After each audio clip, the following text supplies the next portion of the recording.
He's 7'3", handles. Yeah. I mean, when you watch him, I don't know, man. Is he the third best foundation player in the league? You got to put my boy Who? Giannis. He can't shoot a jumper. Man, he is a force. Porzingis is something different, though. He reminds me of, he reminds me of Dirk. He's a little more aggressive than Dirk. Yeah, but don't get Dirk twisted. You know what I mean? When Dirk came into the league, even though he was a finesse dude, there was nothing finesse or soft about him giving dudes 40 and 15 and 30 and you know what I mean? So I think Porzingis is more athletic, right? He's a little bit more athletic and mobile than Dirk, but he reminds me of Dirk as far as like his fearlessness and that is portrayed in how smooth he is in his game. You know what I mean? It's like it's almost like another level of cool.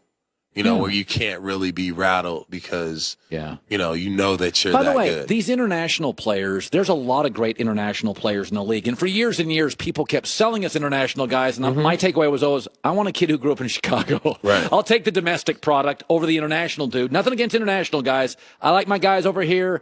They're playing at some park in New York. Yeah. They're tough. I like the American kids.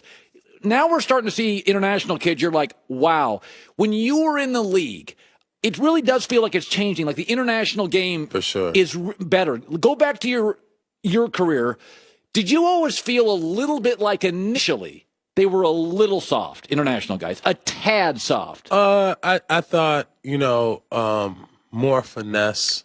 That's a better word. When when I was young, as the international guys were coming over, they were skilled, but they had to deal with the physical, the aspect of the game. The ones who could became really good players. Right. But, I also played against Tony Parker and Manu tough. Ginobili. So they were kind of like really Dirk Nowitzki. They were the first wave of international dudes like, hold on, dude. Like, it ain't nothing soft about, like, I am an NBA player. Right. And I think now that you see the Porzingis, even the kid, the point guard for the Knicks, you see Giannis, you see a bunch of these international guys and Gobert, they're studs. They're studs because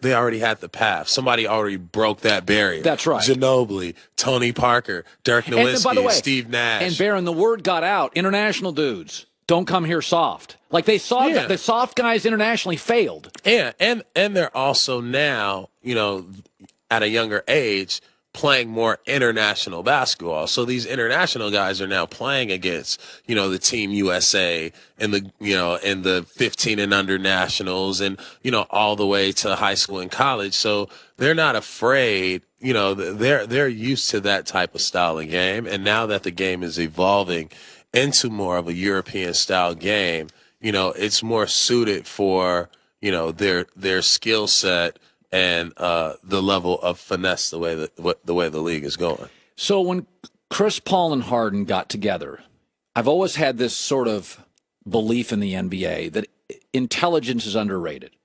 That if you go look at the greatest players in league history, they're all smart. There's no exceptions. That the Magics, the Dr. J's, the Rick Barrys, go look at their careers post-basketball. Oh, they all do well. They get into business. Yeah. That we just think it's all about having game. Yeah.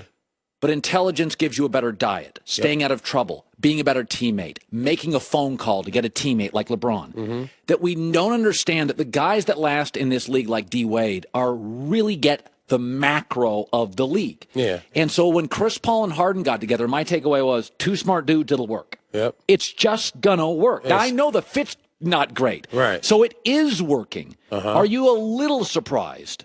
No. No, because the system. You know what I mean? The Tony system? Yeah, it's the perfect system for a point guard, right? And now James Harden, who is a lead guard, you know what I mean, who's become a phenomenal point guard, he can actually come off the ball. You know what I mean? And so his frustration when you watch, even though, he's been runner-up in MVP voting for the last 2 years, maybe 3 years. Yeah. And, had not Westbrook and Steph have those amazing years, he could have easily been the MVP for carrying a big load. Right. Now he gets to have 25% of that load taking off of his shoulders. You know what I mean? As far as ball handling responsibilities, he can go to the bench, right? He can come in off the bench, get warmed up playing the 2 guard. And now, Chris Paul has, as he gets older and, he's not playing as many minutes, he gets to be super duper duper effective, right? Right. In that time, in that 25% that James Harden is not on the ball. You know what I mean? Yep. And so that leads to Chris Paul getting in rhythm and getting off to a good start. It doesn't take him much to get started. You know what I mean? So now you got a 20-10 threat in Chris Paul, and then you got a 30-10 threat in James Harden. In the perfect system. Right. In the perfect system, neither one of them turned the ball over, and either Chris Paul has the ball off a pick and roll or James Harden. And everybody else is shooting. Yeah, and it puts great duress on the other team. Absolutely. Because you have a world-class point guard on the court for 40 minutes. 48. And when you look at it, James Harden is a left-hand player.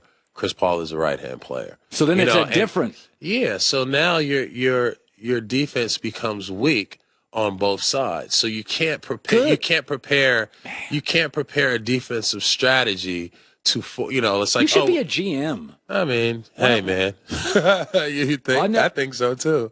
That's really, I've never heard that. So too. Why would you like to do that? Yeah, I think about it all the time. I love to put a team together. I think that especially in the league in this day and age, it's more like my approach would be like Billy Ball. Like taking a team and figuring out how do you take talent, make the talent work with young potential guys that you're developing. All right, and finally, LeBron James.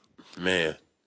Okay, we know he's good. Now, Christine says, and she's like, he is kind of a little needy. I know he's great. Kind of a little.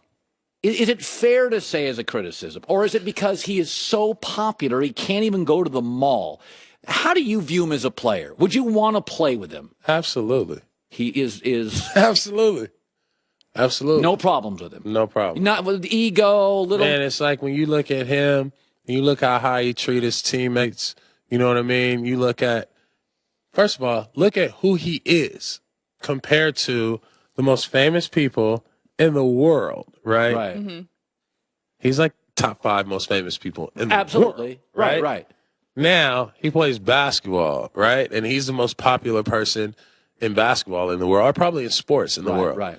Now he's in Cleveland, and he's shining all that light on his teammates, on his friends. Well, Kyrie didn't feel that way. Yeah, Kyrie didn't. Well, but here's the thing. Here's my take on the LeBron Kyrie thing. All right. There comes a point, right, when when Simba has to become a king, right? Right. When Simba has to Kyrie is turn into Simba? the Lion King. No, that's you know what I mean? Yeah, absolutely. And in this movie, Mufasa don't die. You That's feel what I'm right. saying? That's a good point. That was Christine. So Kyrie got to go, Do his go thing. Hakuna Matata and go to Boston and figure out how is he going to be his own king. Are the shots at him really necessary? The shots. LeBron's They taking did some those shots right. at Kyrie. Well, Kyrie is also taking shots too. Yeah, you know what I mean, and that's pettiness, and that's competitiveness, and that's also like, a sense of brotherhood. You know what I mean? Brothers fight. And the little brother, right? The little brother who a big dog, right, is trying to tell the big brother who is the big dog, like, hey, I'm a big dog too. You know what I mean? And I'm not afraid of you. That's part of being the younger brother. Did you have an older brother? I don't. Okay. Are you the older brother? I'm the middle. Oh, so I got it messed up, dude. Okay. Yeah, you got all sorts of issues. Yeah. I get blamed for everything. I totally get it. I'm the negotiator. You got Black Santa's first annual basketball fundraiser, December 16th. Iverson's going to be there. Marcellus Wiley's a good dude's going to be there. Where is this at? This is at Crossroads High School in Santa Monica at 2 p.m. December 16th, 2 p.m., Crossroads High School. in Santa Monica. You're the only guest to ever